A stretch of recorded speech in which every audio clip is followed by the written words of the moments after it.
Welcome to my new mini blog. आज चाहिँ हामी स्वयंनाथ जाँदैछौँ। स्वयंनाथ जानको लागि पहिलो गेट यही हो। यहाँदेखि हामी प्रवेश गर्नुपर्ने हुन्छ र अलिक माथि जाँदा गौतम बुद्धको स्ट्याचु पनि हामीले देख्न सक्छौँ। त्यसै गरी बाटोमा जाने क्रममा बौद्ध प्रार्थना चक्रहरू प्रशस्त मात्रामा भेटिन्छ। यो चाहिँ सबैभन्दा ठुलो प्रार्थना चक्र हो। यो चाहिँ बौद्ध धर्मको एक महत्त्वपूर्ण उपकरण मानिन्छ।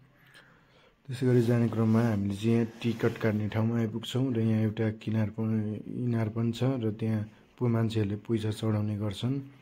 यो सार कन्ट्रिजहरूबाट आउनेहरूको लागि रु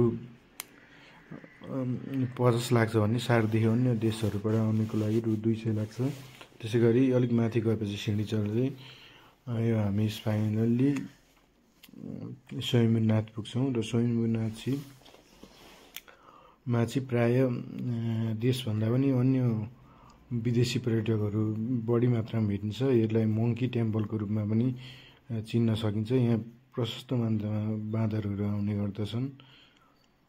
अनि यो चाहिँ वरिपरिको भ्यू हो। अनि यहाँ स्वयंनाथ चाहिँ मन्दिर चाहिँ यस्तो छ। यो चाहिँ स्वयंनाथदेखि देखिने काठमाडौँको भ्यू हो। You can see. त्यस्तै गरी अनि हामी त्यहाँ दर्शन गरेर घरतिर आयौँ। हस्त नेक्स्ट मिनिमल